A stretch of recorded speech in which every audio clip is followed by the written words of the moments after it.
नमो तस्स भगवतो अरहतो सम्मा सम्बुद्धस्स। नमामि बुद्धं गुणसागरन्तं नमामि धम्मं सुगतेन देशितं नमामि संघं मुनिराज सावकं। नमो बुद्धाय नमो धम्माय नमो संघाय। श्रद्धालु उपासक उपासिका तथा सधर्म प्रेमी महानुभावहरू, आज मिति 2077 साल चैत्र 12 गते बिहिबार बिहानको 9 बजे सदाझै आज पनि हामी फेसबुक लाइभ धर्मदेशना लिएर उपस्थित भइसकेका छौँ र सदाझै फेसबुक लाइभ धर्मदेशना सुन्नको निमित्त फेसबुकमा जोडेर हुनुहुने देश विदेशका सम्पूर्ण उपासक उपासिकाहरूलाई म भिक्षु विमलो श्री सिद्धि मङ्गल बुद्ध विहार सिद्धिपुर साना गाउँ थसी महालक्ष्मी नगरपालिका वडा नम्बर 6 बुद्ध मार्ग ललितपुरबाट सबैलाई मैत्रीपूर्ण न्यानो न्यानो स्वागत टक्राउन चाहन्छु। त उपासक उपासिका तथा सधर्म प्रेमी महानुभावहरू, एक वर्ष बितिसकेपछि अब हाम्रो दोस्रो भाग यानी कि दोस्रो वर्षको दोस्रो भाग 366औं भागमा हामी आज छौं र धर्मदेशनाको निरन्तरता हामीले दिँदै आइरहेका छौं र आज हामीले धर्मदेशनाको श्रृङ्खला जोड्ने क्रममा हिजो हामीले भगवान बुद्ध वैशाली पुग्नु भएको, वैशालीको आम्रवन अम्बपाली गणिकाको भोजनलाई पनि स्वीकार्नु भएको र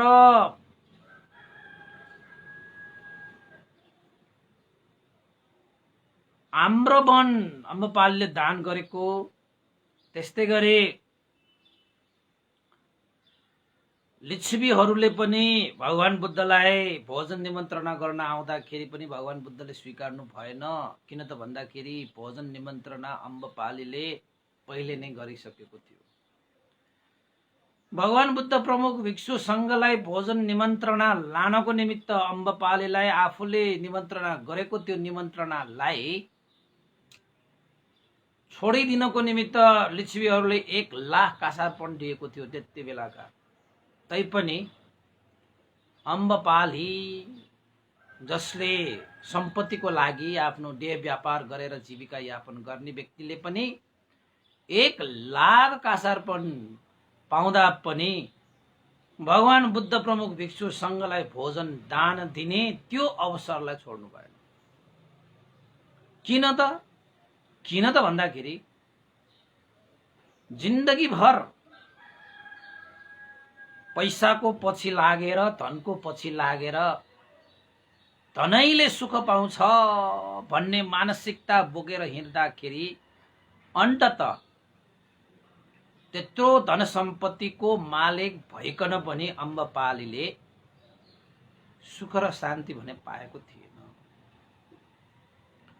सारा जम्बुद्वीप भरि नाम थियो अम्बपालीको, रूपको प्रशंसा थियो, तैपनि मनमा सुख र शान्ति भने थिएन।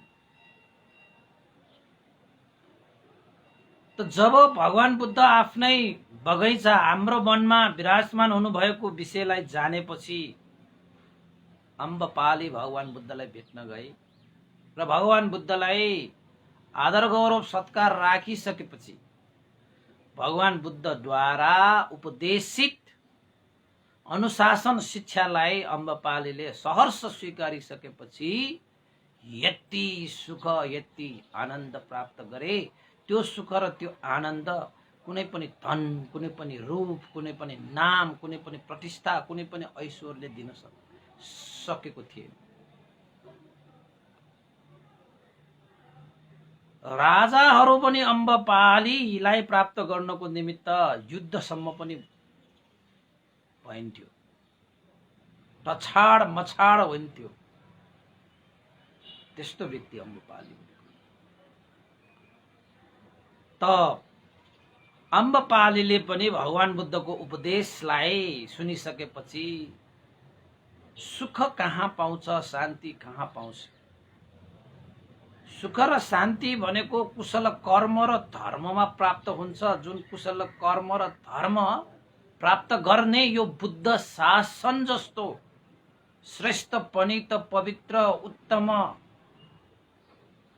स्थान अम्बपालीले कतै देखिन। जीवनमा प्राप्त हुनुपर्ने प्राप्त गरे, जीवनमा सुन्नुपर्ने विषय सुने, जीवनमा पुग्नुपर्ने व्यक्ति कहाँ पुगे, अब जीवनमा गर्नुपर्ने काम पनि म गर्छु भनेर भगवान बुद्ध प्रमुख भिक्षु संघलाई भोजन निमन्त्रणा गरेको थियो। लिच्छवीहरूले त्यो भोजनलाई आफ्नो निमन्त्रणा आफ्नो पार्न खोजेको थियो। 1,00,000 कासार्पण दिएर तैपनि अम्बपालीले अस्वीकार गरे र आखिरमा भगवान बुद्ध प्रमुख भिक्षु संघलाई अम्बपालीले भोजन दान गरेर साँच्चकै लिएर जाने सम्पत्ति, धन सम्पत्ति त कति कमाए।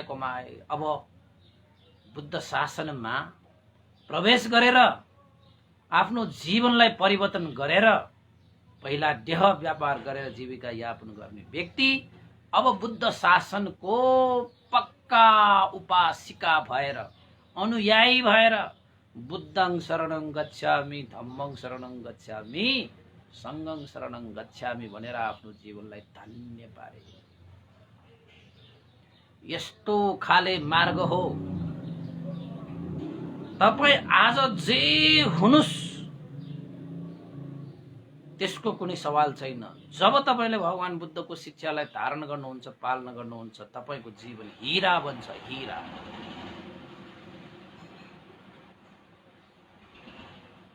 कयौं मान्छेहरू छन् यहाँ चाहिँ अकुशल कर्म गर्ने, पाप कर्म गर्ने, बेइमान गर्ने, फतवा गर्ने, जस्तो सुकै व्यक्तिहरूलाई पनि भगवान बुद्धको शिक्षाले उनीहरूको जीवनलाई धन्य बनाइन्छ, धन्य बनाइन्छ। त्यस्तो छ उहाँको शिक्षा, अनुशासन पालन गर्न सक्यो। त्यसपछि भगवान बुद्ध वैशाली वेलुव ग्राममा पुग्नुभयो। वैशाली वेलुव ग्राममा पुग्नु भएपछि भगवान बुद्धले वर्षावासको समय भइसकेको कारणले गर्दाखेरि धेरै भिक्षुहरूलाई वर्षावासको लागि आह्वान गरे। आफ्नो स्थान, आफ्नो उचितताको हिसाबमा सबै भिक्षुहरू यत्र तत्र वर्षावासको लागि व्यवस्था गर्न थाले। तर भगवान बुद्धको अन्तिम वर्षावास वेलुव ग्राममा नै बस्ने भगवान बुद्धले निधो गर्नुभयो। वैशालीमा पर्छ। भगवान बुद्धको उमेर त्यति बेला 80 वर्ष पुगिसकेको थियो।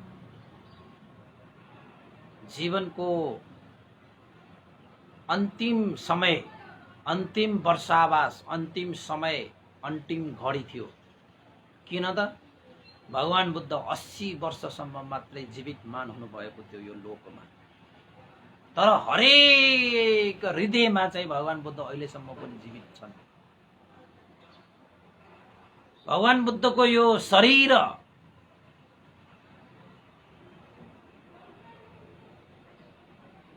रहेनन्, तर उसपल भगवान बुद्धको धातु अहिलेसम्म पनि जीवित छन्। उहाँले देशना गर्नुभएको धर्म अहिलेसम्म जीवित छन्। उहाँले चलाउनु भएको शासन अहिलेसम्म पनि जीवित छन्। त भगवान बुद्धले के भन्नुभयो? जसले धर्मलाई देख्छ उसले मलाई देख्छ। यसको मानेमा जसले धर्मलाई भेट्छ उसले बुद्धलाई भेट्छ। जसले धर्मलाई प्राप्त गर्छ उसले बुद्धलाई प्राप्त गर्छ। जसले धर्मलाई आचरण गर्छ उसले बुद्धलाई नै आचरण गरेको हुन्छ। त्यसैले बुद्ध कहाँ छैन? तपाईले भगवान बुद्धको शिक्षा अनुसरण गर्नुस्। तपाईको हर जीवनको एक एक सेकेन्डमा बुद्ध तपाईले फेला पार्नुहुनेछ।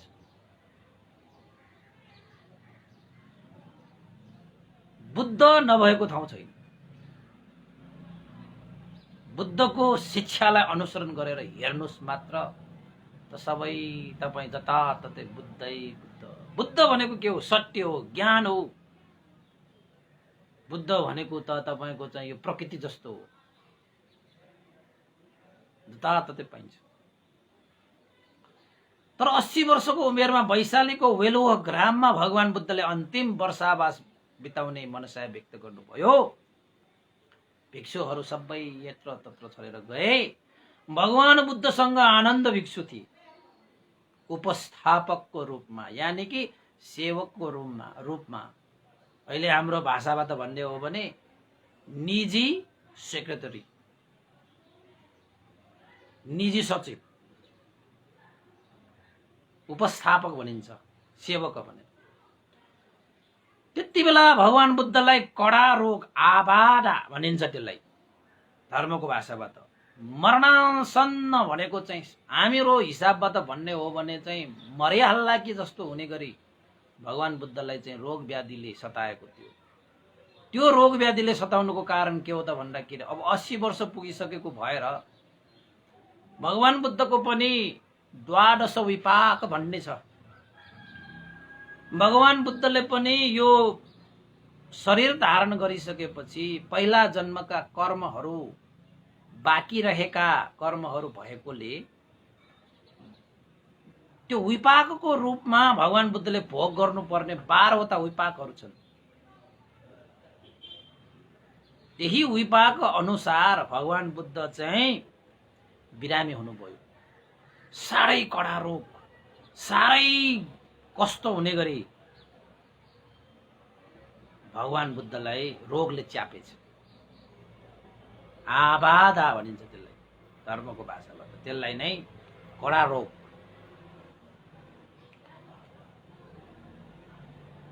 त भगवान बुद्धले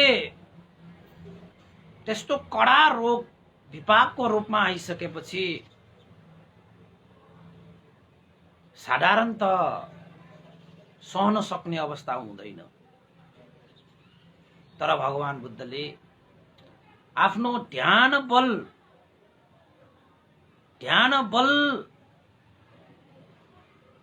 भावनाको अनुभवले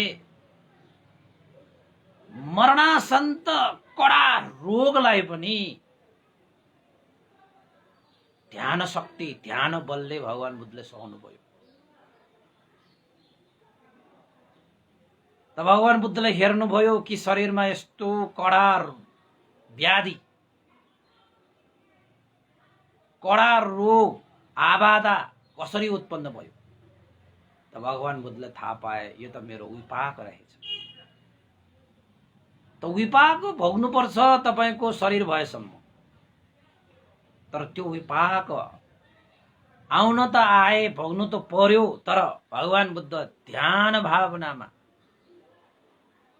पूर्ण हैन। त्यही भएको कारणले, ध्यान बलको कारणले गर्दाखेरि जतिसुकै मरणासन्त कष्ट पीडा भए तापनि रोगै नभएको जस्तो व्यक्ति जसरी मजाले बस्न सकिन्छ, त्यसरी नै भगवान बुद्धले ती रोगहरूलाई सहनुभयो, ती रोगहरूलाई दमन गर्नुभयो, ती रोगहरूलाई समन गर्नुभयो। शान्त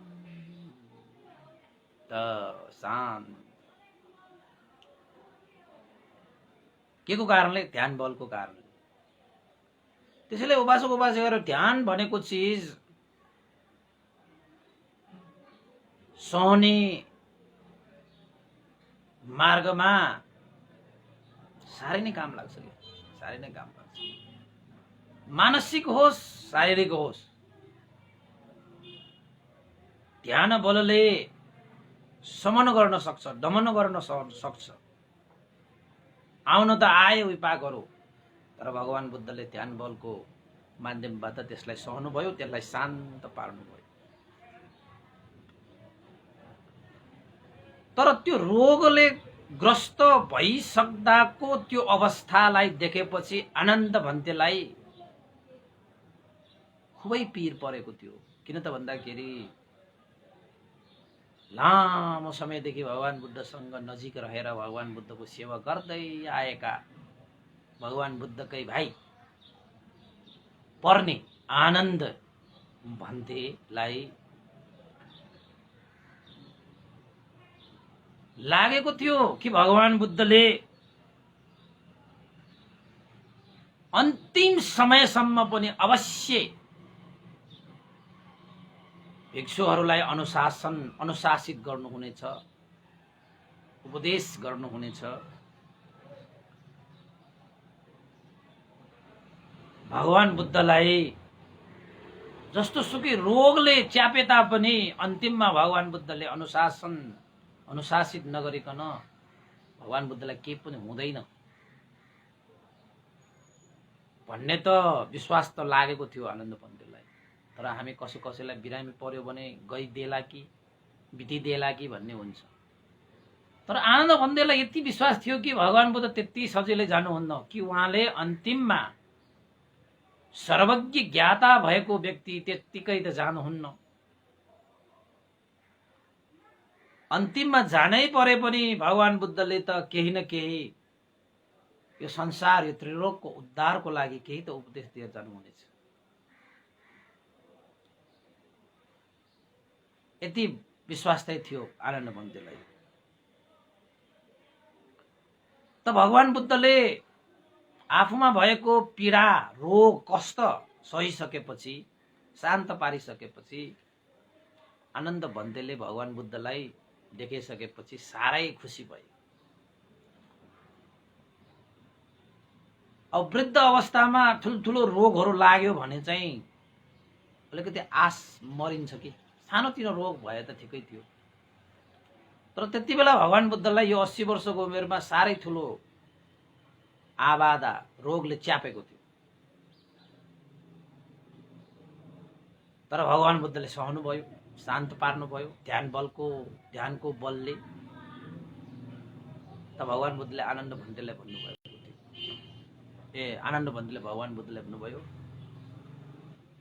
भगवान भिक्षु सङ्घलाई निर्देशन अनुशासित अवश्य गर्नुहुनेछ भन्ने मलाई विश्वास लागेको थियो। तपाईँ अहिले सन्चो भएको देख्दाखेरि मनमा आनन्दित भएको छ। अवश्य तपाईँले भगवान सङ्घहरूलाई अनुशासित गर्नु हुने नै छ भन्ने मलाई विश्वास छ। त्यसको लागि त स्वास्थ्य चाहिहाल्छ। तपाईँ अवश्य स्वस्थ हुन्छ भन्ने मलाई विश्वास चाहिँ थियो।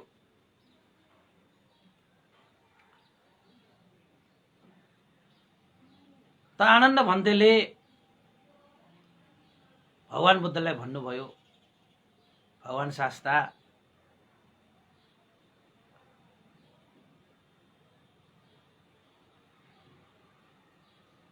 तपाईको स्वास्थ्य देखेर मलाई अति प्रसन्न लाग्यो। सबभन्दा प्रसन्न हुने नै भगवान आनन्द पन्थी। त भगवान बुद्धले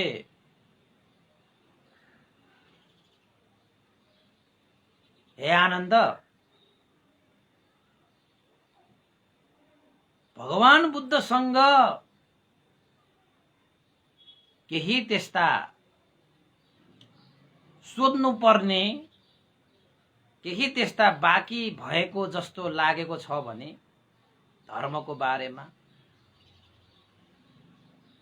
केही छ भने सोध, केही छ भने सोध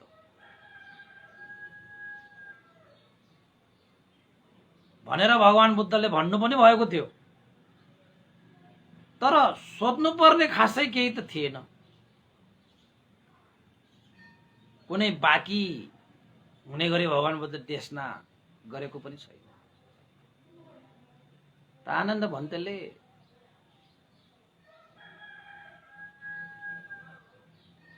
अब बाँकी त के रह्यो र, भगवान बुद्ध स्वयंले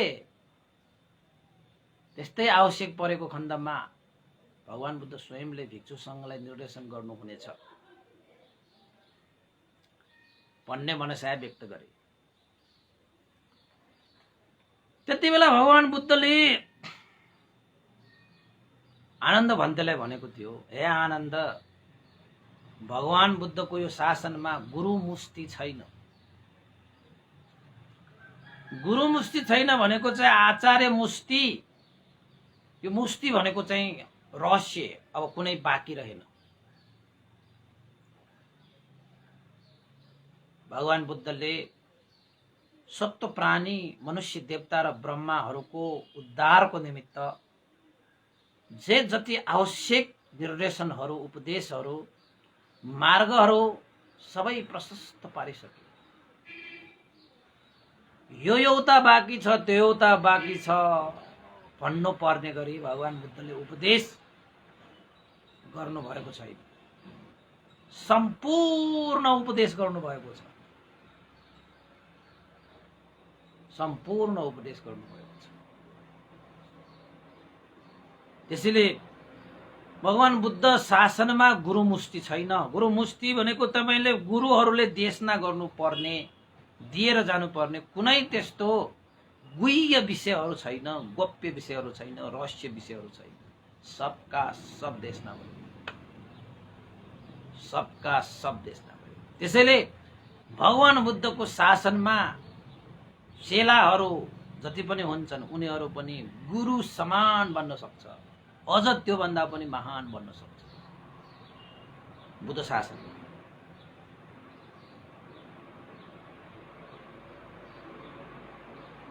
कुनै रहस्य बाँकी छैन, कुनै गोप्यता बाँकी छैन।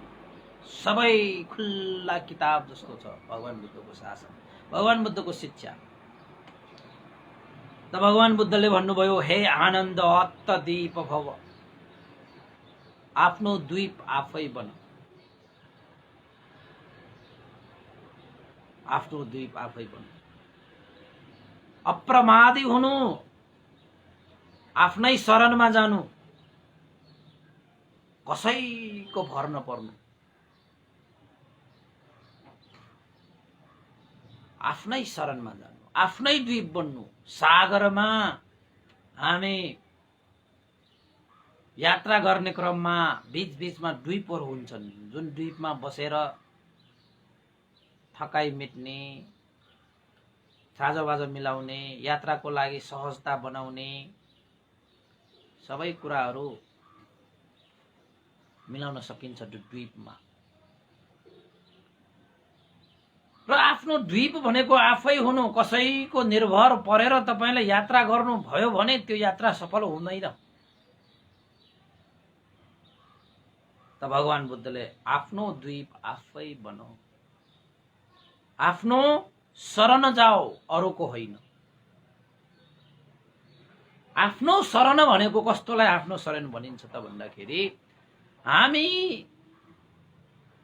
आफ्नै कर्ममा निर्धारित हुन्छौं। हाम्रो जीवन कसैकोमा निर्धारित हुँदैन। कसैको पाउट भोगेर हामीले आफ्नो कर्मलाई बदल्न सक्दैनौं।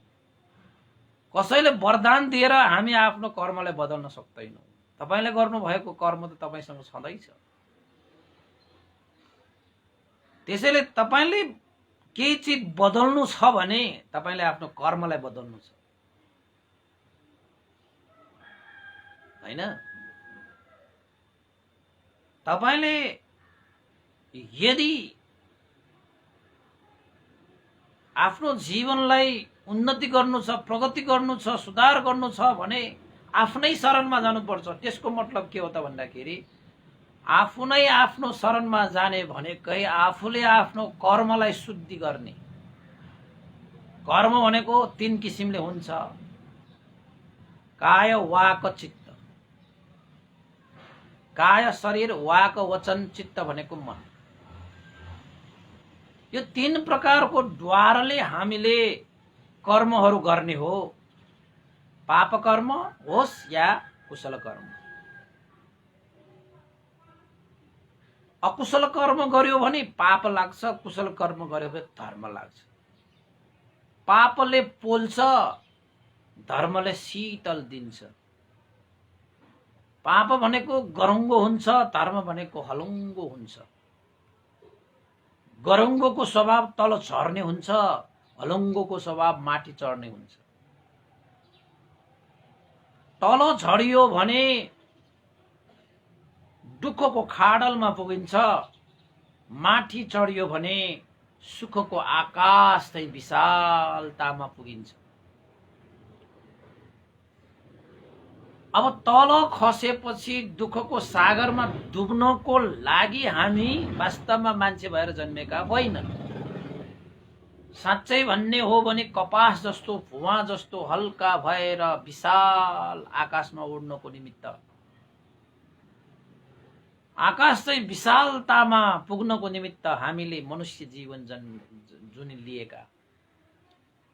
त्यसैले हामी त भुवा जस्तो आकाशमा विशालतामा उड्नुपर्छ, उठ्नुपर्छ, जाग्नुपर्छ। सुख चाहनेहरूले हलङ्गो भएर आकाश चाहिँ विशालतामा पुग्ने काम गर्नुपर्छ। त्यसको लागि हलङ्गो हुनको निमित्त पुण्य गर्नुपर्छ। र पुण्य भनेको शरीर वचन मनबाट गरिएका कुशल कर्म, त्यसलाई पुण्य भनिन्छ।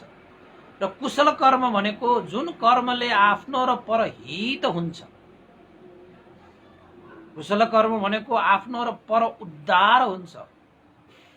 कुशल कर्म धर्म भनेको आफ्नो र अरूको उपकार हुन्छ, परोपकार हुन्छ, सेवा हुन्छ, आफ्नो र अरूको जीवन सुखमय हुन्छ, शान्तिमय हुन्छ, आनन्दित हुन्छ। त्यस्तो कर्मलाई नै पुण्य भनेर भनिन्छ। त्यस्तो पुण्य हलङ्गो हुन्छ। तपाईले कसैलाई उपकार गर्नुभएको तपाईले स्मरण गर्नुभयो भने तपाईको यो मन मस्तिष्क हलङ्गो हुन्छ कि गरुङ्गो हुन्छ नपत्या तपाई आफैले अनुमान गर्नुहुन्छ। एकचोटि अभ्यास गरेर हेर्नुस्, एकचोटि अभ्यास गरेर हेर्नुस्।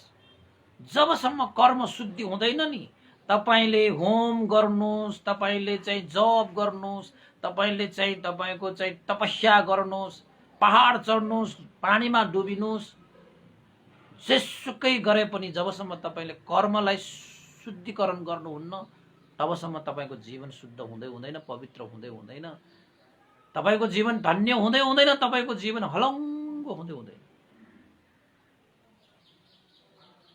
त्यसैले भगवान बुद्धले के भन्नुभएको,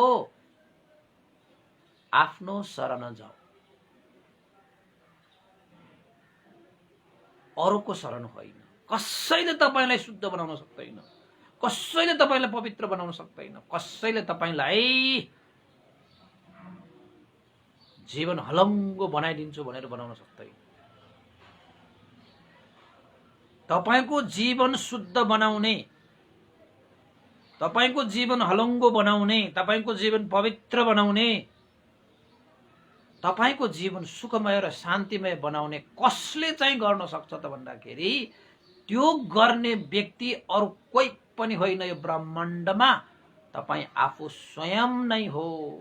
त्यसैले त स्वयम्भू आफैले आफैलाई हेर्न सक्नुपर्छ, देख्न सक्नुपर्छ, चिन्न सक्नुपर्छ, भेट्न सक्नुपर्छ, बुझ्न सक्नुपर्छ। त्यही हो आत्मशरण भनेको। भगवान बुद्धले आफ्नै शरणमा जाऊ भन्नुभएको मनसायत त्यो। अब हामी त बुद्धं शरणं गच्छामि भन्ने, बुद्धं शरणं बुद्धको शरणमा गएको भनेकै आफ्नो शरणमा गएको।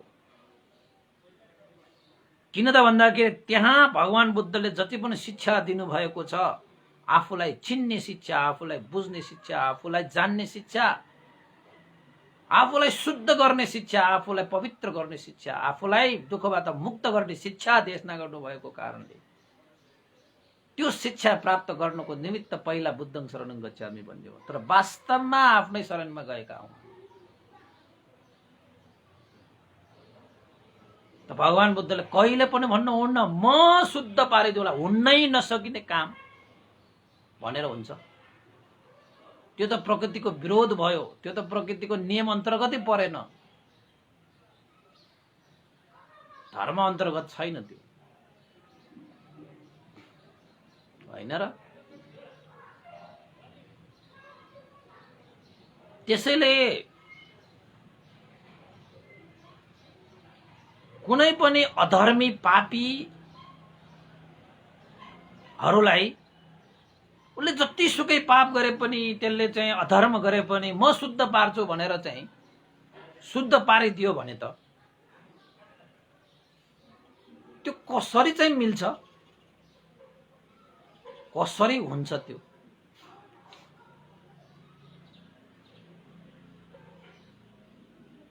त्यो न्यायाधीशले अपराधीहरूलाई चाहिँ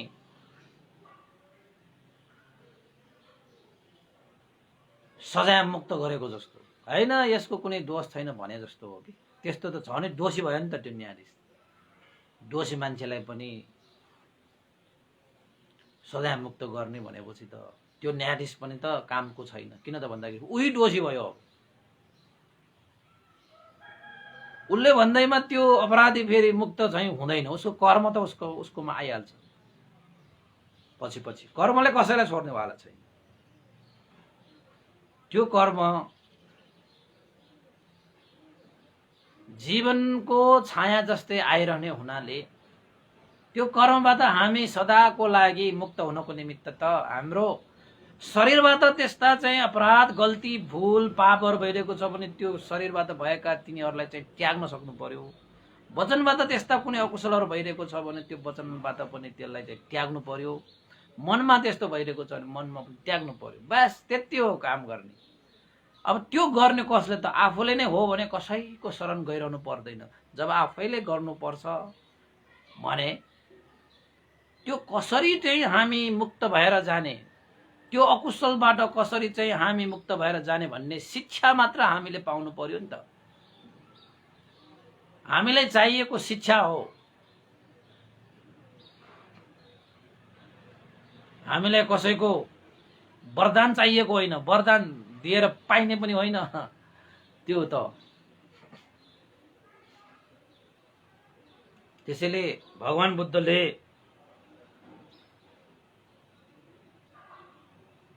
आफ्नै शरणमा जाऊ, धर्मको शरणमा पनि जाऊ भन्नुभएको छ। जुन धर्मको शिक्षाले तपाईले आफू के हो, आफूले के गर्नुपर्छ, आफूले आफ्नो जीवनको मूल्य के हो भन्ने विषयलाई हेर्नको निमित्त चक्षु प्राप्त गर्दछ, नेत्र प्राप्त गर्छ, आँखा प्राप्त गर्दछ। त्यसलाई धर्म भनेर भनिन्छ। जुन धर्मले तपाईले चक्षु दिन्छ त्यसलाई धर्म चक्षु भनेर भनिन्छ। त्यसैले त्यस्तो धर्मको शरणमा जानुपर्छ। धर्म भनेको कस्तो धारणा गर्ने। तपाईले धर्म भनेपछि फेरि अक्षता छर्किने, टीका लगाउने, धूप बाल्ने, बत्ती बाल्नेलाई मात्रै, घण्टा बजाउने त्यतिलाई मात्र तपाईले धर्म सम्झिनु भयो होला। तर भगवान बुद्धको शिक्षामा धर्म भनेको धारणा गर्ने। वचनले धारण गर्नुपर्ने वचनको धर्महरू छन्, शरीरले धारण गर्नुपर्ने शरीरहरूको धर्महरू छन्, मनले धारण गर्नुपर्ने मनको धर्म छ। त्यसको शरणमा जाऊ भनेको। यो शरीरले के गर्दाखेरि धर्म प्राप्त हुन्छ, पुण्य प्राप्त हुन्छ, सुखको बिउ बन्छ, दुःखबाट मुक्त भइन्छ, हो त्यस्ता कर्महरूलाई शरीरबाट धारणा गर्नेलाई चाहिँ धर्म। वचनहरूबाट पनि यस्तो यस्तो बोल्नुहुन्छ, यस्तो यस्तो बोल्नुहुन्न, झुठो, असत्य, फटा, हैन, कडा, होच्याएर, अर्थ नवर्थको, चुगली, यस्ता कुराहरूलाई त्याग्ने र सत्य, मिठो, धर्मपूर्वक वचनहरू यो मुखमा चाहिँ धारणा गर्ने वचनहरूलाई चाहिँ वास्तवमा धर्म भनिन्छ। बोलीको पनि धर्महरू छन् त। बोलीले के गर्यो भने धर्म लाग्छ भन्ने कुरा त बुझ्नु पर्यो नि त। धर्म मात्रै गर्ने भनेर हिँडेर हुन्छ। यो वचनले के गर्नुहुन्छ, के गर्नुहुन्न, के गर्यो भने पाप लाग्छ, के गर्यो भने धर्म लाग्छ भन्ने त जान्नु पर्यो नि त। धर्म भन्दैमा तपाईँको चाहिँ पहाडै चढेर मात्र धर्म भन्ने त होइन नि। तपाईँको बोली नै शुद्ध छैन, बोली नै पवित्र छैन, बोली नै होइन तपाईँको फोहोरी छ भने जतिसुकै ठुलो पहाड चढे पनि धर्म त लागेन त। खुट्टा मात्र दुख्ने भयो, समय मात्रै बर्बाद भयो, जीवन मात्रै खियो, धर्म चाहिँ लागेको छैन। यो शरीरले त्याग गर्नुपर्ने विषयवस्तुहरू जुन त्याग गरेको खण्डमा मात्रै तपाईँको यो शरीर शुद्ध हुन्छ। त्यो विषयलाई त यो शरीरले धारण गर्नु पर्यो नि हो, त्यसलाई धर्म भनिन्छ। मनले धारण गर्नुपर्ने विषयहरू छन्, मनले धारण गर्नुपर्ने विषयलाई धारण गर्यो भने त्यो धर्म बन्यो के। त्यसैले दश कुशल दश अकुशल भन्ने देशना पनि त मैले गरेको छु नि। वचनले 4 वटा, शरीरले 3 वटा, मनले 3 वटा कर्महरू त्याग्नु पर्छ कि। त्यसैलाई चाहिँ 10 पुण्य क्रिया भन्ने पनि छ नि, 10 वटा पुण्य क्रिया पनि छ नि। शरीर वचन मनबाट गरिने 10 वटा पुण्य क्रियाहरू, पुण्य कामहरू के हुन्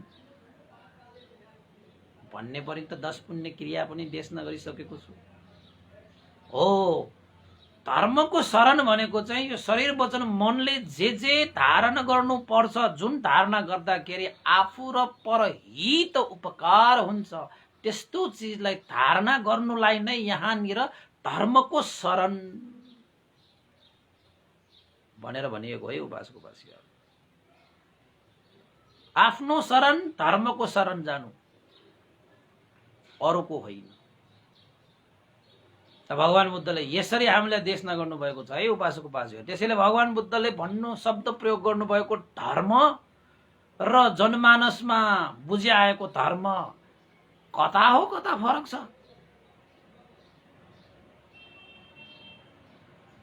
भगवान बुद्धले धर्मलाई जुन तरिकाले लिनुभयो अरूले त्यो तरिकाबाट लिन सकिएन होला सायद। अब त हामी बिहान उठ्ने बित्तिकै कहीँ गएर मन्दिर घुम्ने, मन्दिरमा अक्षता चढाएर आउने, फुलहरू चढाएर आउने व्यक्तिलाई धर्मात्मा भन्छ। साँच्चै धर्मात्मै हो र तिनीहरू? म धर्मात्मा हो कि होइन ल भन्नुहोस् त। होइन कसरी भन्ने? धर्मकै लागि भनेर जीवनयापन गरिरहेको छ, सारा परिवार त्यागेको छ, प्रवजित भएको छ, त्यागी भएको छ। अब धर्मात्मा त भइहाल्यो त्यो हिसाबबाट। तर तपाईँले भने जस्तो धर्मात्मा चाहिँ मा परेन। किन त म अक्षता छर्किँदैन, म चाहिँ मन्दिर धाउँदैन, पाप पखाल्नु पर्यो भनेर म चाहिँ चिसो मौसममा पानीमा नुहाउँदैन, पुण्य कमाउनु पर्यो भनेर होम गर्दिन, म फल्ना पहाडमा चढ्यो भने पुण्य लाग्छ भनेर कुनै पहाड चढ्दिन, म फल्ना रुखमा घुमे गर्यो भने पुण्य लाग्छ, धर्म लाग्छ। कहिले म रुख घुमेको छैन। अनि बस म त निर्वाण चढ्ने हो, हामी त निर्वाण चढ्ने हो, अरे अष्टाङ्गिक मार्गमा घुम्ने हो, धर्मको जलले, धर्मको शिक्षाले नुहाउने हो। बुझ्नुभयो नि तपाईँले? र यज्ञ गर्ने हो। कस्तो यज्ञ गर्ने हो भने त स्वाहा स्वाहा भन्छ नि त यज्ञमा।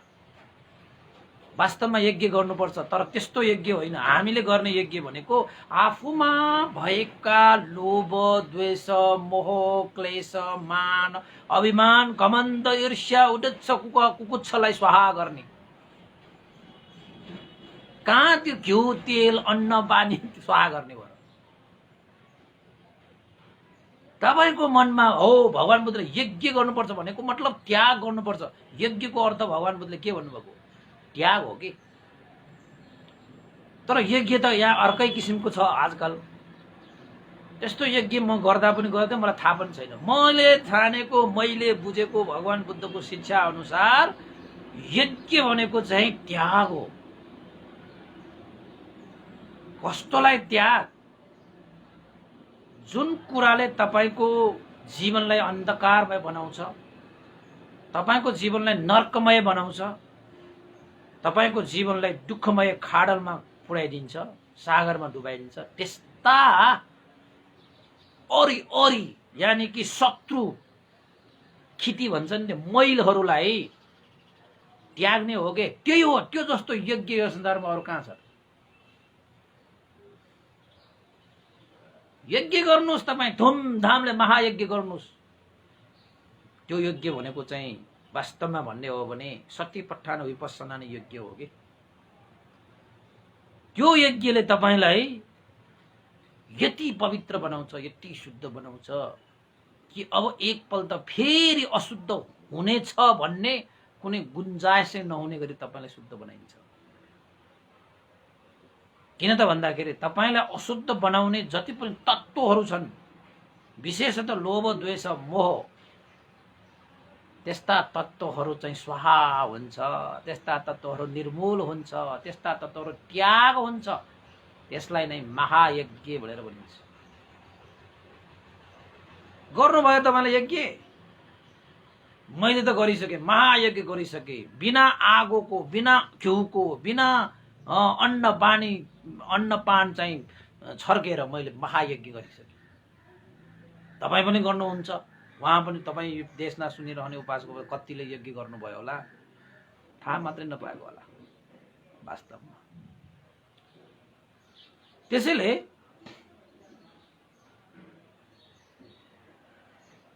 जीवनलाई शुद्ध पवित्र बनाउनको निमित्त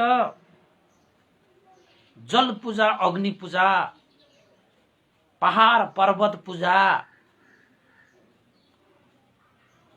त्यस्ताले तपाईलाई शुद्ध बनाउँदैन। भगवान बुद्धको शिक्षा अनुसार शरीर, वचन, मनबाट सम्पादन गरिने अकुशल कर्महरूलाई त्याग्ने, कुशल कर्मलाई वृद्धि गरेपछि मात्रै तपाईको जीवन शुद्ध हुन्छ, पवित्र हुन्छ, निर्मल हुन्छ, अन्यथा हुँदैन। अब अकुशललाई त्याग्ने, कुशललाई वृद्धि गर्ने भनेको जुन कर्म गर्दाखेरि शरीरबाट होस्, वचनबाट होस्, मनबाट होस्, जुन कर्म सम्पादन गर्दाखेरि आफूलाई पनि उपकार होस् र अरूलाई पनि उपकार होस्, आफूलाई पनि सुख मिलोस् र अरूलाई पनि सुख मिलोस्, आफ्नो जीवन पनि हल्का होस्, अर्काको जीवन पनि हल्का होस्, आफ्नो जीवन पनि शान्तिमय होस्, अर्काको जीवन पनि शान्तिमय होस्, यस्ताले कुशल कर्म भनिन्छ। र अकुशल कर्म भनेको जुन कर्म गर्दाखेरि आफू पनि गरुङ्गो, अरूलाई पनि गरुङ्गो, आफूलाई पनि पीडा, अरूलाई पनि दुःख, आफूलाई पनि हानि, अरूलाई पनि नोक्सानी, आफ्नो जीवन पनि गरुङ्गो, अर्काको जीवन पनि गरुङ्गो पारेर आफूलाई पनि दुःख, अरूलाई पनि दुःख, त्यस्ता कर्महरू अकुशल हो। त्यस्ता अकुशललाई त्यागेर कुशललाई वृद्धि गर्न सकियो भने मात्रै तपाईको जीवन शुद्ध हुने हो, पवित्र हुने हो, तपाईको जीवन सुखमय हुने हो, शान्तिमय हो। कसैले तथास्तु भनेर तपाईको जीवन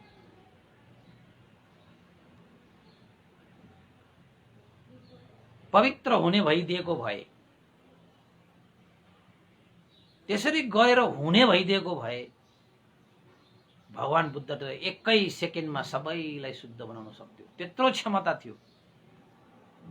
हुने भइदिएको भए। किन त भन्दाखेरि भगवान बुद्धसँग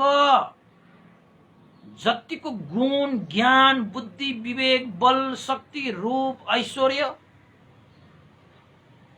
यो त्रिलोकमा कसैसँग दाज्न योग्य छैन। भगवान बुद्धको त्यत्रो गुणधर्म कसरी दाजिन्छ? जब त्यसरी चाहिँ हात यसो गएर सबैलाई वरदान दिएर सबै पुरा गर्न सकिने भए भगवान बुद्धले कसरी नसक्ला त? अब जसले भगवान बुद्धलाई घोडा टेकेर हात जोडेर भगवान शास्ता हाम्रो जीवन धन्य बनाइदिनुहोस् भनेर प्रार्थना गर्ने व्यक्तिहरूले तथास्तु भनेर सबैलाई तार्न सक्थ्यो भन्दाखेरि अब भगवान बुद्ध नसक्ला र? तर त्यो हुने काम चाहिँ होइन है। त्यसैले भगवान बुद्ध कुनै पनि त्यस्तो वरदान दिने, श्राप दिने त्यस्ता मार्गमा भगवान बुद्ध पर्दैन। तपाईले कहीँ पनि कतै पनि सुन्नु भएको छैन भगवान बुद्धले कसैलाई वरदान दिए, कसैलाई श्राप दिए। भगवान बुद्ध भनेका व्यक्तिहरू, भगवान बुद्धको शिक्षा भनेको व्यक्ति वरदान र यो श्रापबाट अलग। किन अलग? त्यो वरदान र श्राप भनेको त के पनि होइन। त्यसले तपाईको जीवनलाई साँच्चैकै उपकार गर्न सक्ने होइन पनि। यदि तपाईले अकुशल कर्म गरेकै छैन भने कसैले श्राप दिएर तपाईलाई लाग्दिने होइन। घाउ नभएको हातमा विषै राखे पनि त्यो विषले केही गर्न सक्दैन। हो, त्यसरी तपाईले अकुशलै कर्म गरेको छैन भन्नेपछि कसैले तपाईलाई श्राप दिएर लाग्छ र? लाग्दैन। यदि तपाईले कुशल कर्म गरेको छ भने कसैले तपाईलाई चाहिँ वरदान दिएर पूरा गर्नुपर्छ र? तपाईकै कर्मले पूरा गरिहाल्छ नि, होइन र?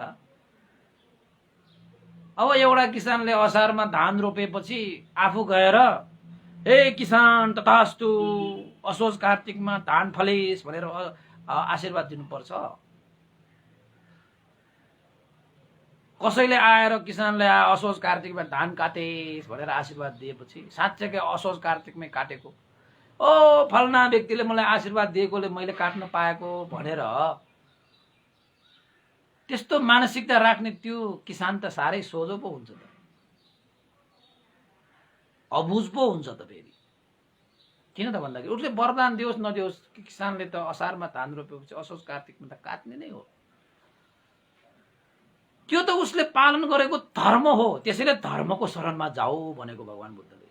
किसानको धर्म हो, किसानले धर्म गरिसके असारमा, त उसले असोज र कार्तिकमा त काट्छ।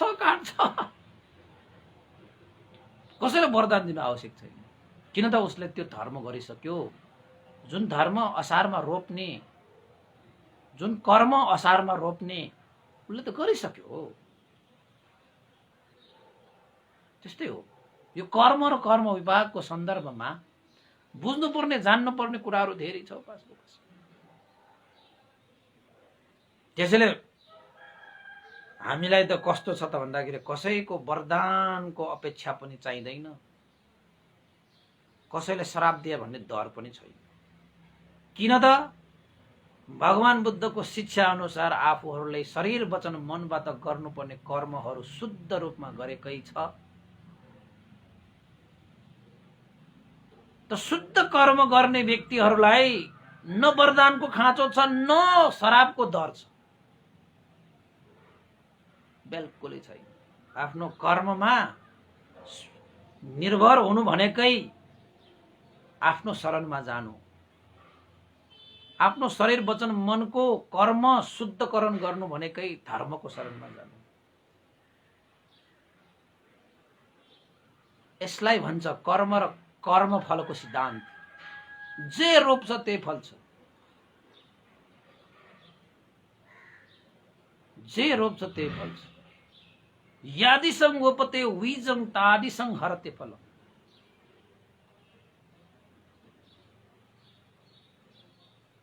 जस्तो बिउ उस्तै फल। क्या मजा छ। तपाईँ हामी सबैले देखेकै कुरा हो नि, देखेकै कुरा हो नि, होइन र? त्यत्रो प्रकृतिले हामीलाई यति ज्ञान दिइरहेको छ। उपासक उपासिकाहरू चाहिँ हर आँखा खोल्ने बित्तिकै हामीले ज्ञानै ज्ञान देखिन्छ। संसारभरि अनित्य दुःख अनात्मा स्वभावलाई हामीले देख्नु पर्ने हो। त्यत्रो ज्ञान छर्लङ्ग हामी सामुन्ने चाहिँ हर हमेसा ज्ञान नै ज्ञान यहाँ छ। यहाँ चाहिँ छर प्रष्ट रूपमा चाहिँ यत्र तत्र छरिरहेको छ। त हाम्रो यो चक्षुले देखेकै छैन। ज्ञान कहाँ पाउने? यहीँ पाउने, कहीँ जानु पर्दैन। सबै ठाउँमा ज्ञानै ज्ञान छ। बस तपाईले चाहिँ हृदयको चक्षु खोलेर हेर्नु मात्र पर्छ, पक्कै देख्छ। र तपाईले चाहिँ धर्मको हाटले टिपेर लिनुपर्छ, अनि त सक्यो तपाईको जीवन त, अनि त धन्य भइहाल्यो। हो, त्यसैले भगवान बुद्धले के भन्नुभयो? मैले भित्री रूपमा बाहिरी रूपमा जति पनि देशना गर्नुपर्ने विषयवस्तुहरू छन् त्यो सम्पूर्ण देशना गरिसके हे आनन्द। बुद्ध शासनमा गुरु मुस्ती भनेको छैन। मुस्ती यानि कि रहस्य गुह्य विषयवस्तुहरू छैन। त भगवान बुद्धले भन्नुभएको छ बुद्ध धर्म त्यस्तो गुरु मुस्ती नभइसकेपछि बुद्ध धर्ममा कुनै रहस्य भनेको हुँदैन। सबै खुल्ला किताब जस्तो, जसरी आकाश खुल्ला छ त्यसरी नै भगवान बुद्धको यो धर्म आकाश जस्तो विशाल खुल्ला, सब अट्छ। आकाशमा नअट्ने के छ? सब अट्छ। धनी अट्छ, गरिब अट्छ, ठुलो जात सानो जात भनेर तपाईँ भन्नुहुन्छ त्यस्ता कुराहरू, महिला पुरुष वृद्ध बालक होइन, त्यस्तै राजा रङ्क महाजन दरिद्र गरिब होइन, साराका सारा अट्छ। जसरी समुद्रमा बगिरहने साराका सारा खोला नालाहरू अट्छ त्यसरी नै भगवान बुद्धको धर्ममा साराका सारा कर्महरू धर्महरू अट्छ। सागर समान, आकाश जस्तो विशाल, सागर चाहिँ गहिरो, आकाश चाहिँ विशाल। त्यसैले भगवान बुद्धले आनन्दले भन्नुभएको भित्री बाहिरी रूपमा जति पनि छन् देशना गर्नुपर्ने सारा चिज गरिसके। गुरु मुष्टि छैन, अब बाँकी केही छैन, रहस्य राखेर हुनुपर्ने केही पनि छैन। सबै खुल्लस्त भइसकेको छ हे आनन्द। त्यसैले आफ्नै शरणमा जाऊ। आफ्नो शरणमा कसरी जाने भन्ने कुरा पनि देशना भइसकेको छ। धर्मको शरणमा जाऊ, धर्मको शरणमा कसरी जाने। यसरी पछि पछि त तपाईको भगवान बुद्ध रहेन भने त भगवान बुद्धले स्थापना गर्नुभएको सङ्घ जो यो संसारमा जीवित छन् ती सङ्घहरूले भगवान बुद्धको धर्मलाई गुमाउने हो, धर्म चक्र प्रवर्तन गर्ने हो। अहिले हामीले पनि गरिरहेका छौँ त, फेसबुक मार्फत हामीले पनि भगवान बुद्धकै धर्मलाई प्रवर्तन गरिरहेको त हो। तपाईँले सुन्नुभयो, अरूलाई पनि तपाईँले सुनाउनु होला। हामी यो फेसबुकमा राखेका छौँ, युट्युबमा राखौँला, पेजमा राखौँला, कता कता मात्र राखौँला। अब त विमलो भिक्षु मरेर गए पनि, विमलो भन्ते मरेर गए पनि, विमलो मरेर गए पनि, बितेर गए पनि, निर्वाण भए पनि, जे भए पनि यी भगवान बुद्धका शिक्षाहरू त रहिरहन्छन् त। अब छोडेर जानुपर्छ यो संसारको लागि। जति चिज तपाईँले यो संसारलाई छोडेर जानुहुन्छ त्यति चिज नै लिएर जाने हो। जति संसारको लागि तपाईँले चाहिँ त्याग्नुहुन्छ त्यति चाहिँ लिएर जाने हो। संसारबाट तपाईँले जति लिनुहुन्छ त्यो सबै चिज छोडेर जाने हो। यस्तो संसार हो होइन। त्यसैले यो वरदान, यो शराब होइन, यो चाहिँ शुद्धिकरण गर्ने भनेर शरीर वचन मन भन्दा बाहिरका क्रियाकलापहरू गरेर शुद्धिकरण गर्ने, पवित्र गर्ने, यस्ता अन्धविश्वासमा नलाग्दा हुन्छ। भगवान बुद्धको शिक्षामा यस्ता अन्धविश्वासलाई ठाउँ छैन। त भगवान बुद्धले अन्तिम समयमा यसरी आनन्दलाई देशना गर्नुभएको थियो। हे आनन्द, बुद्ध शासनमा गुरु मुष्टि छैन। बाहिरी रूपमा भित्री रूपमा जति पनि देशनाहरू भए ती सम्पूर्ण देशना भइसके। आफ्नै शरणमा जाऊ, आफ्नै द्वीप आफै बन, धर्मको शरणमा जाऊ। जसले धर्मलाई देख्छ उसले बुद्धलाई देख्छ होइन। जसले धर्मलाई भेट्छ उसले बुद्धलाई भेट्छ। जसले धर्मलाई बुझ्छ उसले बुद्धलाई बुझ्छ। त उपासक उपासिका आज तपाईँ सबैले धर्मलाई देखुन्, धर्मलाई बुझुन्, धर्मलाई जानुन् र भगवान बुद्धलाई चिनुन्, भगवान बुद्धलाई जानुन्, भगवान बुद्धलाई भेटुन् भन्ने आशिका गर्दै आजको देशमा मैले यही क्रमशः गरेँ। अब भगवान बुद्धको अन्तिम वर्षावासपछि के हुन्छ कसो हुन्छ यो महापरिनिर्वाण सूत्रमा आइरहेको यो कथाहरू मैले भन्दै गरेको। यो कथाहरू भन्दाखेरि पनि अब यो उपदेशहरू हुन्, सूत्रहरू हुन्। त आज मैले त्यो सुनाएँ तपाईँलाई। यो महापरिनिर्वाण सूत्रमा पाइन्छ। र उपासक उपासिकाहरू 10 पनि बजिसकेकोले मैले क्रमशः गरेँ र तपाईँहरूलाई चाहिँ केही जानकारीहरू पनि दिनुपर्ने भएको छ। र आज केही उपासक उपासिकाहरूले पुण्यानुमोदन गर्नु अगाडि केही उपासक उपासिकाहरूको पनि नामाङ्करण यानि कि नाम उद्घोष गरेर पुण्यानुमोदन गर्नु पनि छ। तीर्थ देवी शाक्य ओम बहाल काठमाडौँ त्रिबोधी ध्यान केन्द्रको लागि भनेर आर्थिक श्रद्धा दान रु 10,000 प्रदान गर्नुभएको छ। उहाँ तीर्थ देवी शाक्य ओम बहाल काठमाडौँलाई धेरै धेरै साधुवाद व्यक्त गर्न चाहे। हिजो यो शाक्य रत्न उपासकबाट प्राप्त भएको हो। उहाँको दिदी भन्नुभएको जस्तो लाग्यो। धेरै धेरै साधुवाद छ। र अर्को हिजो हाम्रो श्रद्धालु उपासक जो पोखराबाट हुनुहुन्थ्यो हरिश गुरुङ उपासकले हिजो भन्देलाई कन्ट्याक्ट गर्नुभयो। उहाँ उपासक हुन त पोखरा बस्नु भए पनि धेरै टाढा भए पनि साह्रै नजिक जस्तो लाग्छ मलाई।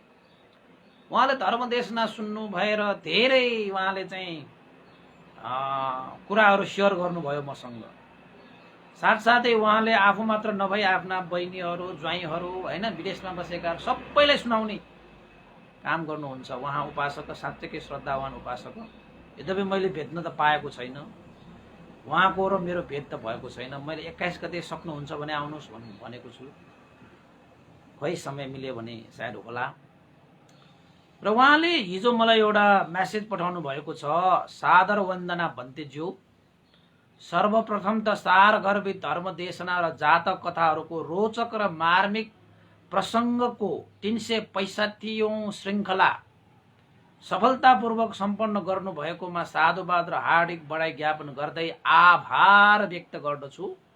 सोही उपलक्ष्यमा म लगायत मेरा आफन्तजनहरूबाट धर्म श्रवण दान सहयोग पठाएका छौँ।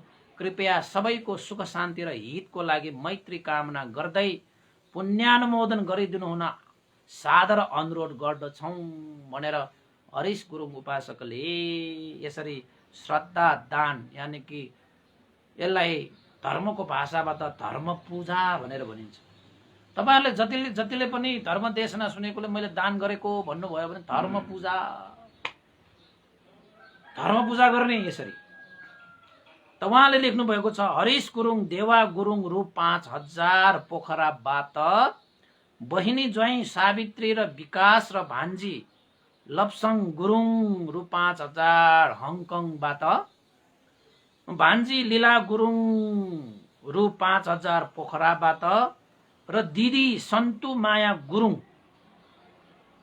रु 505 सेमरा बजार रूपन्देहीबाट, भाउजू शान्ता गुरुङ रु 505 सिमलचौर पोखराबाट भनेर उहाँहरूले आर्थिक दान जसलाई धर्म पूजा भनेर भनिन्छ जम्मा उहाँहरूले हिजो हाम्रो हरिश गुरुङ मार्फत 16,010 रुपियाँ धर्म पूजा दान प्रदान गर्नुभएको छ।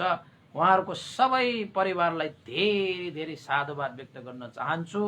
सबै दाताहरूको आयु वर्ण सुख बल र प्रज्ञा सम्पन्न होस् भनेर मैले कामना पनि गरेँ है। र अर्को एउटा चाहिँ मेसेज छ हाम्रो विद्यासागर तुलाधर उपासकबाट। उहाँ उपासक पनि निकट उपासक नै हो। अहिले हाम्रो 21 गतेको कार्यक्रमको आयोजक कमिटीमा पनि हुनुहुन्छ।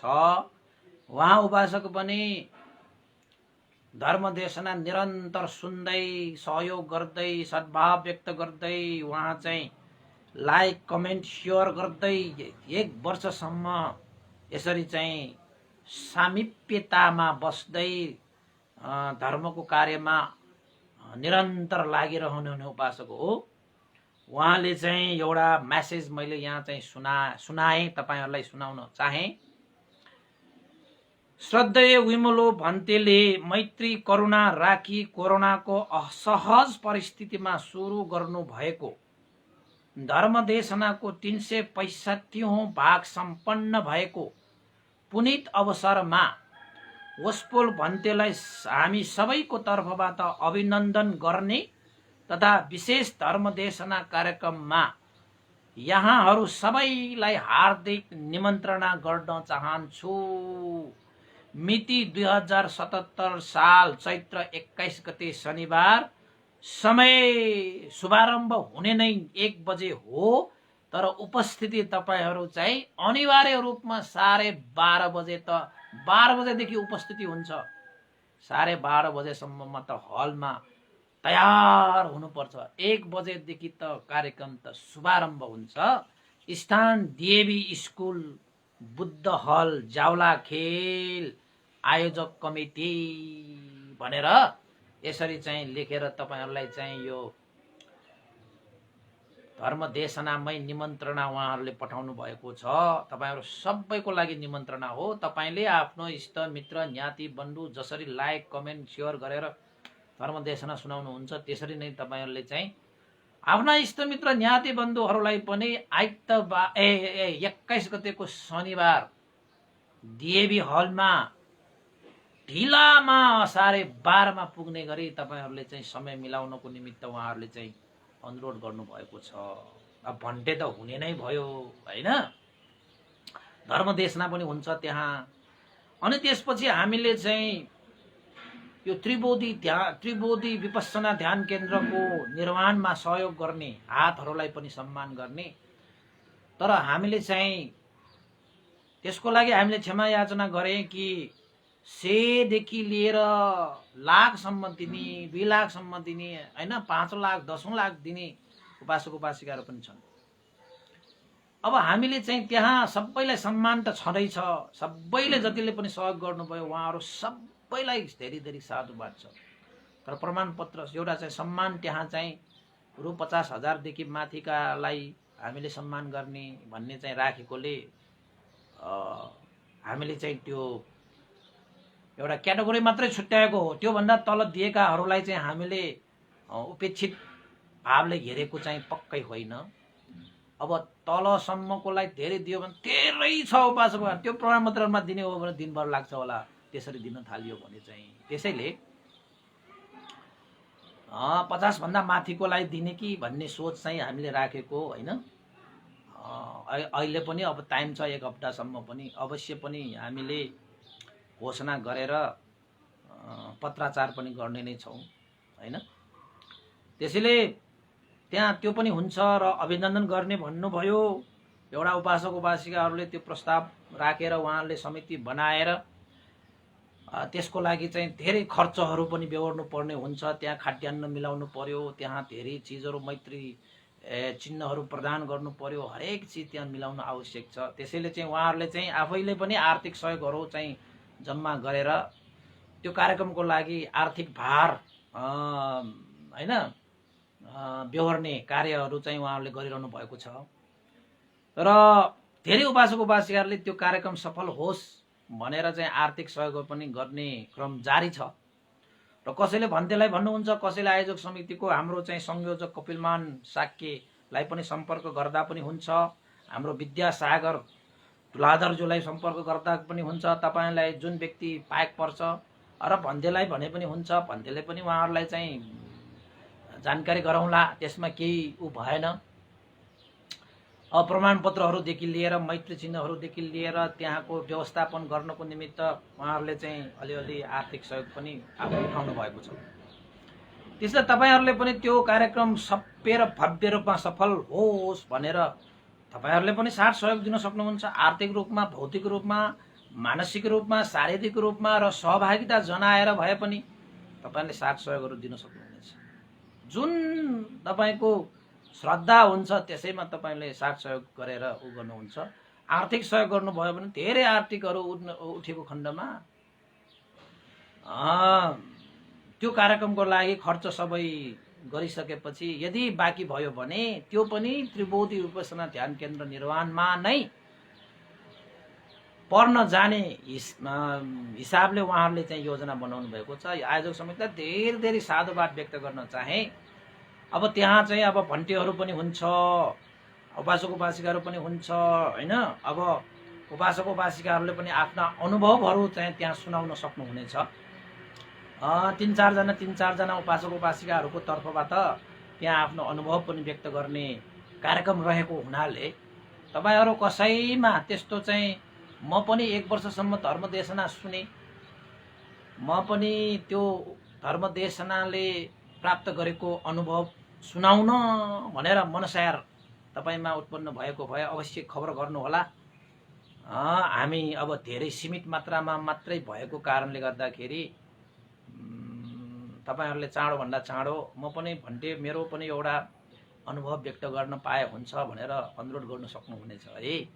तर चाहिँ धेरै जनालाई त भन्न सकिदैन है फेरि, किन त भन्दाखेरि समय पाबन्दीमा बस्नुपर्छ। धेरै समय लामो भयो भने त फेरि धेरै हुँदैन। 1 बजेदेखि 4 बजेसम्मको हाम्रो कार्यक्रममा जम्मा 3 घण्टा छ। अब 1 घण्टा त धर्मदेशना नै हुने भयो। तपाईको यताउता गरेर स्वागत गर्दै उताउता गर्दै 1.5 घण्टा यताउता गइहाल्छ र हामीले सम्मान गर्ने कार्यक्रम पनि रहेकोले त्यहाँ पनि 1.5 घण्टा 1 घण्टा जालान् हैन। अब एउटा 2-3 अब कति जनाको हुन्छ त्यति जनाको चाहिँ प्रश्न उत्तरको पनि कार्यक्रम रहेको छ, अभिनन्दनको कार्यक्रम रहेको छ हैन। त्यसैले धेरै कार्यक्रमहरू भएको कारणले गर्दाखेरि अनुभव पनि अब विशेषतः 3-4 जना महिला र पुरुषहरूबाट लिने कार्यक्रम पनि हिजो मात्रै एउटा पन्देसङ्घ आयोजक समितिको छलफल भयो। त्यो छलफलमा यी कुराहरू पनि विस्तृत रूपमा हिजो चाहिँ सबै मिलिसकेको छ हैन। त्यसैले उपासक उपासिकाहरू तपाईहरु पनि आयोजक समितिमै बसेर म पनि आयोजक समितिमा म पनि बसेर म पनि सहभागी भएर ढिलो ज्यान लगाएर म पनि सहयोग गर्छु भनेर आउनुहुन्छ भने पनि स्वागत छ। कार्यक्रम सभ्य रूपमा भव्य रूपमा सम्पन्न होस् भनेर तपाईले सक्नुहुने साथ सहयोग दिँदा पनि त्यसमा पनि स्वागत छ। सहभागी भएर साथ सहयोग गर्नुहुन्छ, सहभागी भएर साथ सहयोग, सहभागी त हुनै पर्यो अनिवार्य। त्यसैले चाहिँ नोट गरेर राख्नुस् है। 21 गते शनिबार 12:30 बजेसम्ममा तपाईहरु चाहिँ उपस्थित हुने डीएभी स्कुल ज्याउला खेल चिडियाखाना चिडियाघर जूको पछाडी है। तपाईले हेर्दा पनि हुन्छ, तपाईको चाहिँ म्यापमा अहिले त आजकल त म्याप छ, म्यापमा हेर्दा पनि हुन्छ। त्यसैले उपासक उपासिकाहरू आजको लागि मैले यति नै गरेँ। उपासक उपासिकाहरू भोलि पर्सि चाहिँ गर्दै गरौँला। त्यसैले उपासक उपासिकाहरू अब भोलि चाहिँ एउटा मैले तपाईलाई के जानकारी गराएँ त भन्दाखेरि भोलि चाहिँ भिक्षु महासंघको साधारण सभा रहेको कारणले गर्दाखेरि अनिवार्य उपस्थिति हुनु पर्यो। त्यो पनि ठ्याक्कै बिहान 8:30 देखि सुरु हुने भयो। त्यसैले चाहिँ भोलिको देशना चाहिँ 9 बजे गर्दाखेरि चाहिँ अलिकति साधारण सभाको लागि सहभागी हुनको लागि अभाव हुने भयो। त्यसैले उपासक उपासिकाहरू म चाहिँ भोलि बिहानै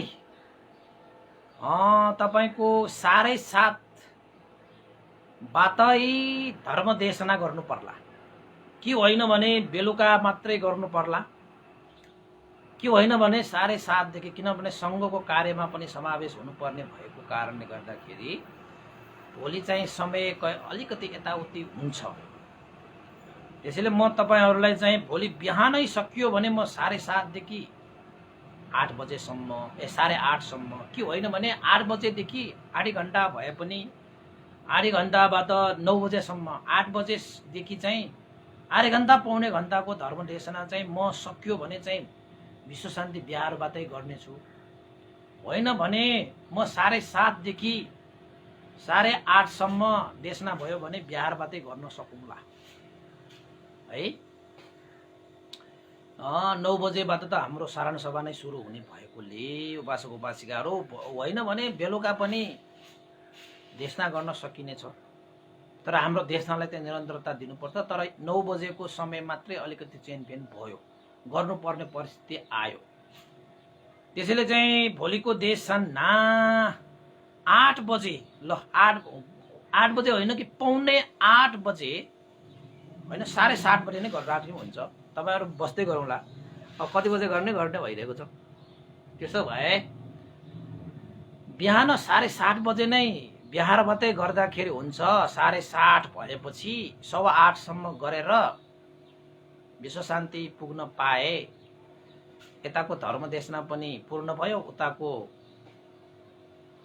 कार्यक्रममा पनि सहभागी हुन पाउने भयो। त्यसो भएकोले उपासक उपासिकाहरू भोलिको देशना हामी 7:30 देखि सुरु गर्नेछौँ है, 1.5 घण्टा अगाडि। त्यति बेला उपस्थिति हुनको निमित्त मैले सबैलाई अनुरोध गरेँ भोलि एक दिनको लागि।